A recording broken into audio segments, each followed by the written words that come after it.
Welcome back, ladies and gentlemen. So this is kind of a redo on the video that I put out on the 10th of September. I am aware that in that video that there are audio issues with that video. And I truly am sorry for that. It was completely out of my control and I can't fix that video. So let's do a recap of Lori Vallow's court date on the 10th of September and get into new things that have come up since then. Thank you for joining me today.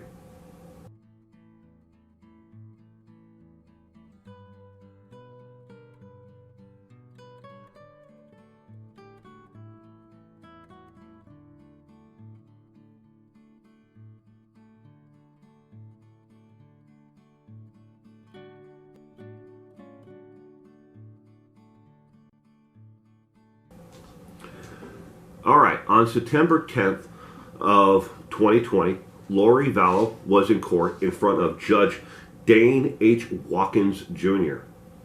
to enter her plea on the following two charges: one count of concealment of evidence and one count of conspiracy to conceal evidence. At that time, she entered a plea of not guilty, and through her attorney, Mr. Means, she entered that she would like a jury trial. Not a bench trial where the judge would be the one who finds her guilty or not guilty on those counts, but a jury trial. She wants to be found guilty by a group of her peers. So they will have to start sending out jury notices to people to get them to come in, and when we get closer to the actual court date, to find an actual jury, to find her guilty or not guilty. And that is her constitutional right to have a jury trial. Is her constitutional right to be found guilty by a group of her peers. At that court date, they also set the pre-trial date and they set the trial date, which, to some extent has changed a little bit. We'll get into that a little bit later here. The pre-trial date is set for March 22nd, 2021. Yes, next year. The trial date is set for April 2nd, 2021 as well. Now, between now and then, the clock is rolling for Mr. Means. Mr. Means needs to file motions that he needs to have heard by Judge Dane H. Watkins Jr. And there are a litany of different motions that he can file, and as nauseating as it is, one of the motions that he can file is another bail hearing. He has the right to file for a bail hearing because of change of circumstances, especially if they are able to combine both of Chad's case and Lori's case into one. He can request a bail reduction, and he can request a change because of circumstances in the case. He can request that. That is one of her constitutional rights, to be able to do that. Now, according to Mr. Means and to Lori Vallow, there at the court date on September 10th, she has no qualms about combining the two cases. Through Mr. Means, she is okay with combining them both. Chad wants to separate them. Chad wants to move his case to a completely different jurisdiction. He wants to move his case so he can get a more of a likelihood to find people who are going to be sympathetic to his evidence in his case. Lori, she's okay right now, according through Mr. Means. He hasn't filed any motions to move her trial anywhere, which they may still do, but at this point, she's okay with the two cases being combined, and she's okay with the jury selection from the actual county from where she's at. But that is pretty much all that the case went through on September 10th. Setting up the pre-trial date, setting up the trial date, entering her plea, and the rest of it was formalities of, guilty, not guilty, this is who you are, these are the charges. That was pretty much it. Since then, Mr. Means has filed a couple of motions. Not surprising at all. The first motion that he filed is that he wants the court to allow Lori Vallow to be dressed in street clothing when she appears from here on out in any court case.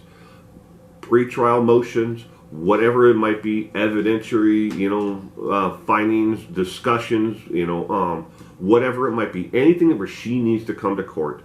He wants her in street clothing, not in a jail jumpsuit anymore. The judge, Mr. Watkins, has not ruled on that yet, but he would like her in street clothes. The other part of that is, if she is allowed street clothes, would be allowed to wear makeup and have her hair done. She would get a total of a $107 budget for clothing and for makeup and hair. Now, this is not something special for Lori Vallow, and it's mainly for people who don't have family or friends nearby who can bring them clothing or makeup or whatever they need for an actual trial. But Lori would be allowed a total of $107 for makeup and for hair and for clothing. It's all combined, not $100 for just clothing, for just her hair and for makeup, but everything all together. At this time, Mr. Means is on the clock, as is Lori Vallow, obviously, who he represents. And all that needs to start now. If he wants to file motions to have certain things excluded, he needs to do that now. He needs to start putting these things in motion, because 60 days from September 10th, he is effectively out of motions, time period where he can file certain motions. He can file other ones all the way up to the actual court date and during the actual case itself once the trial starts. But between now and then, there are certain things that he must do. Now, I would like to briefly touch on the jailhouse snitch. The lady who came out to the media to talk about the 4 days that she spent in the same pod housing unit there with Lori Vallow. What do I think about what she had to say? And do I believe what she had to say? She went into some detail, and it was very vague on other parts. But the parts that she went into detail about was that Lori came in wearing a bulletproof vest, and that Lori came in in such a manner that would make you think that she was a high security risk, or that there may have been threats against her, and they were taking these extra precautions. Now, I have seen the comments on the last video, and I saw the comments on this, in the comment sections of another person who did a video on this as well. There is absolutely no way, if you watch the actual video, not the still photos, but the actual video, you can see she's not wearing a bulletproof vest underneath that sweater. She was wearing a hooded sweater with her hands handcuffed inside of the actual pocket of the sweater. If you look at the definition of her body outline, and I'm not trying to be rude here, but you can definitely see the outline of where the sweater moves against the underside of her breasts. If she had a bulletproof vest on underneath the sweater, you wouldn't see that, because the chest plate would be right here.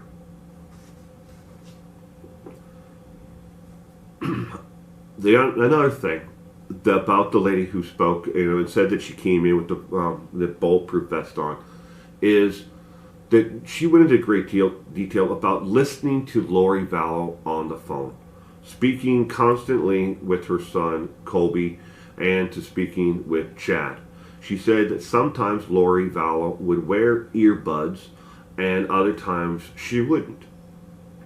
I don't believe for a second that Lori would go to jail and now be so careless to allow someone she doesn't know to hear her conversations at any length at all with any member of her family. This is the same lady who bought burner phones for everyone who was involved in this group. And why would she allow someone she doesn't know and the court, because the phone calls are recorded, she knows they're recorded, why would she allow them to all of a sudden be able to hear the conversations through an earbuds, without not wearing earbuds? I don't believe the story of the snitch. And here's the main reason why I don't believe it. In a high profile case like this, there are always going to be people who will come out of the woodwork to attach themselves to the case. Either they knew a little something about the case, or maybe they weren't attached to the case at all and don't know the person, but they're going to come out of the woodwork to attach themselves to the case because they want to feel important. They want someone to look at them. Even if it's anonymously, they want to come out and they want to attach themselves to this. So people will look at them and read their story, and they get a thrill from the fact that somebody is reading what they have to say. And people are believing what they have to say. It happens in just about every high-profile case that has ever been brought up.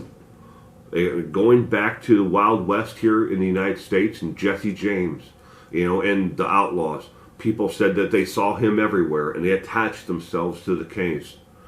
It happened in the Christopher Watts case. People came out of the woodwork and they wanted to say that they knew something or they knew somebody involved in the case. They had special information. They wanted the press to talk to them. I don't believe what she has to say. On those grounds, first off, it makes me skeptical of what she has to say. When she said that she had close conversations with Lori, and just the two of them were housed in the same pod, in the same cell, together, and that she overheard conversations between Chad and her, and Lori and her son, and that her son, Colby, a new father, who doesn't have a job currently, as of the last time I checked. He was unemployed, laid off. I don't think he has the money to pay to be able to do 24-hour a day, or long conversations with Lori.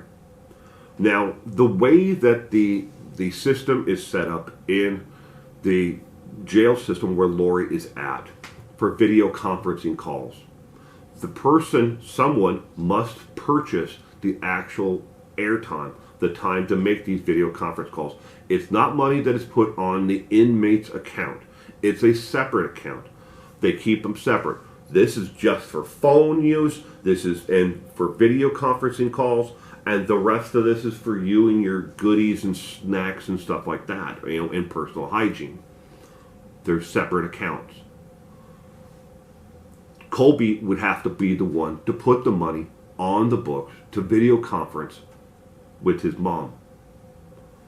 Lori went into jail there with nothing on her books, transferred from Hawaii there. There was no money on her books. If anybody wants to add money to her books, they could, but no one did.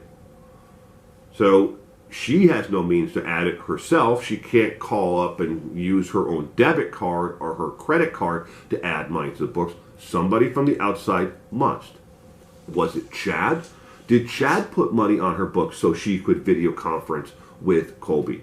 There is no information from the jail that says that Chad put money on Lori's books so she could. Somebody else must have done it. If not, Colby himself would have had to purchase the time in order for her and him to video conference.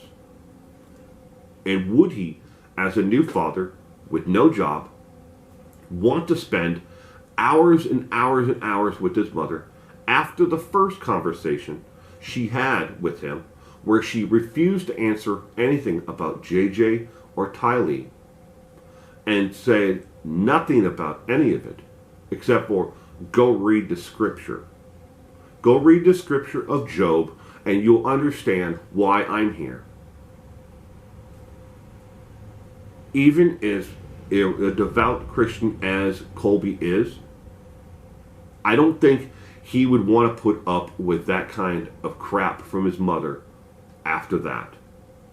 It would take a lot for him to want to talk to her after that. And not continuously for hours and hours and hours and hours on end after that. Want to keep on talking to her. And now, Colby knows exactly what happened to his brother and his sister. He knows exactly where they are. He knows exactly what happened. Do you think he's calling her up and video conferencing with her and allowing other inmates who may be housed with her to hear that conversation? I don't think so. I think the lady was housed there in the same pod as her. I think she may have seen her on the phone. I think she may have had conversations with her about makeup and about how inmates use Jolly Ranchers as lipstick to color the lips or for eyeshadow. I think these conversations really did happen. And I think that's about the extent of it. Because again, Lori Vallow, on the outside, before she was arrested in Hawaii, went out of her way constantly to hide what was going on within the group. Communication within the group was held close. She didn't want anybody overhear it. They didn't talk in public about it. They didn't go to the mall and sit down in the food court and talk about what they're doing down the road. They didn't put anything in writing at all about when their doomsday prophecies were going to come to an end. Chad made predictions of doomsday prophecies, but he didn't narrow it down. Lori talked about doomsday prophecies as well with people and on her podcast that she did. But she never wrote anything down. Now we're to believe she went to jail and she allowed and another inmate who was there on a probation violation to overhear anything and anything she wanted, and she only occasionally wore earbuds or put earbuds in so she couldn't hear the other side of the conversation a couple of times. I don't buy it. Again, I believe she's attaching herself to the case because she knows that it's important and it makes her feel important. Now, I could be completely wrong. Maybe she really did overhear these conversations. But then again, if she did, there was nothing in the conversations that she heard that she relayed to reporters with East Idaho News that was important. She just said that she overheard her with Colby, and she saw her video chatting with Chad before Chad's arrest. No, they cannot communicate by video conferencing from one jail to another. They don't allow that. She only was able to do it with Chad before he was arrested. Now, of course, they do have their porthole, so they can communicate through their porthole. That's not restricted by the jail. And we all know, according to Chad, he can put a porthole for Lori to communicate with him anywhere. A closet, a hallway, a jail cell, a shower,